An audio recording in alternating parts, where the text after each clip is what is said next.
Well, MJ and Victor, a lot of questions here after this apparent case of friendly fire, according to U.S. Central Command, left one U.S. fighter jet downed, and so many questions early Saturday morning. What we know is this U.S. Navy FA-18 fighter jet was operating from the USS Harry S. Truman, and it was mistakenly fired upon by the USS Gettysburg. Now, when that jet was shot down, both pilots were able to eject safely, but one crew member sustained minor injuries. Of course, so many questions now. This incident is now under investigation by the U.S. military, and questions about how this could have happened, as CENTCOM emphasizes this was not the result of hostile fire. Of course, this incident took place over the Red Sea, where the U.S. has moved warships and fighter jets and other assets in recent months amid ongoing tensions in the Middle East. And in a sign of the activity in this area, this incident comes the exact same day as the U.S. carried out airstrikes against Houthi targets in Yemen. Now, the U.S. struck a missile storage facility and a command and control facility in the capital of Sana'a. And during that operation, the U.S. also shot down one-way attack drones and an anti-ship cruise missile, according to CENTCOM. Now, those attacks also involved U.S. Navy FA-18 fighter jets and U.S. Air Force assets, according to CENTCOM. But two U.S. military officials tell CNN that this downed fighter jet we have talked about in this incident was not a part of those strikes, MJ and Victor. Betsy Kleinforce at the White House, thank you so much. Let's bring in now CNN military analyst and retired Air Force Colonel Cedric Leighton. Colonel, good morning to you.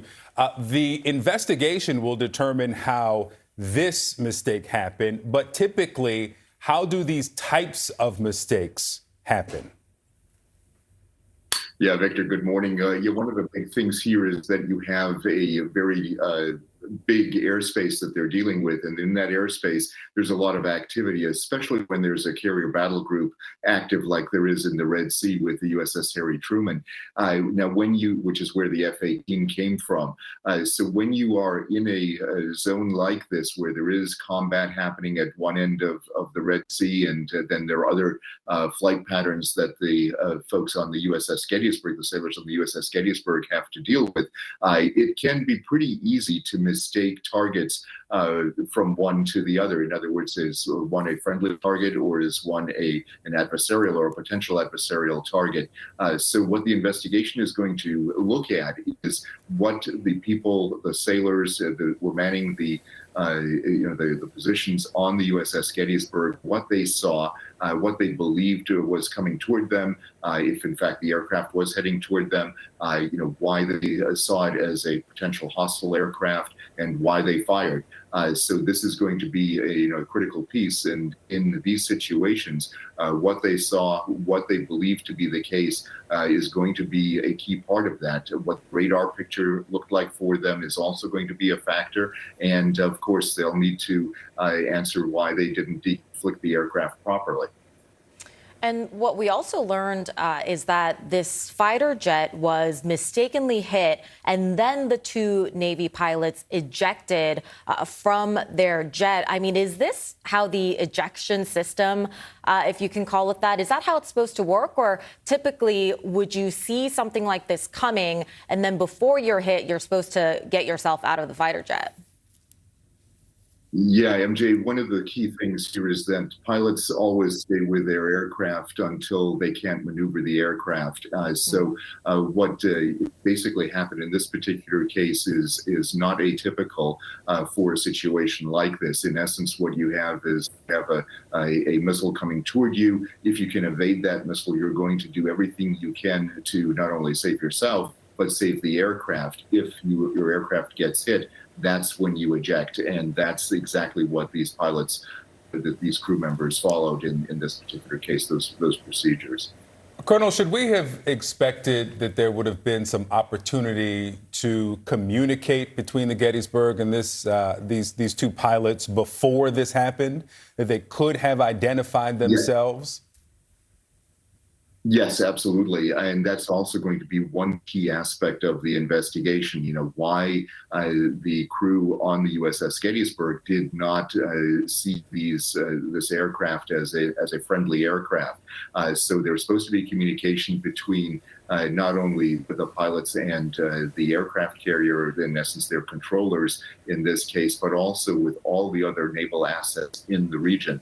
And so what was communicated to the USS Gettysburg is going to be a critical part of what this investigation finds. Whether or not that communication was clear, whether it was something that they mistook for something else, and why they mistook it for a potential hostile target.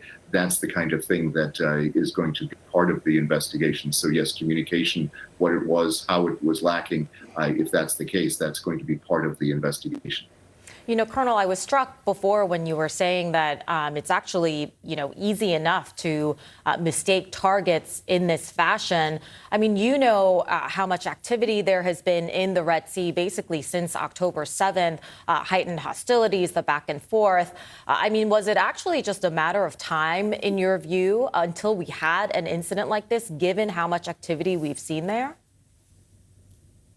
Yeah, it's you want to give the crews in this area, in a very tense area of the world, a lot of credit for doing what they do. And we certainly would expect, when you look at the kinds of accident rates that the Navy and the Air Force have in situations like this, that something like this could happen. But the procedures that are in place within the U.S. Navy and within all aspects of the U.S. military, especially in the CENTCOM area of responsibility, are actually pretty extensive. They're pretty tight procedures, and they're designed to avoid incidents like that.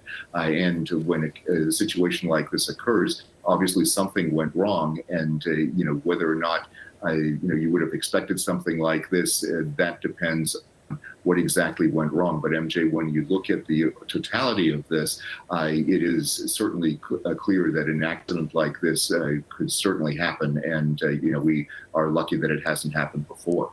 Yeah, that's interesting in the conversation about communication. I mean, when miscommunication results in an FAA team being shot down and 2 pilots ejecting, of course, CENTCOM tells us.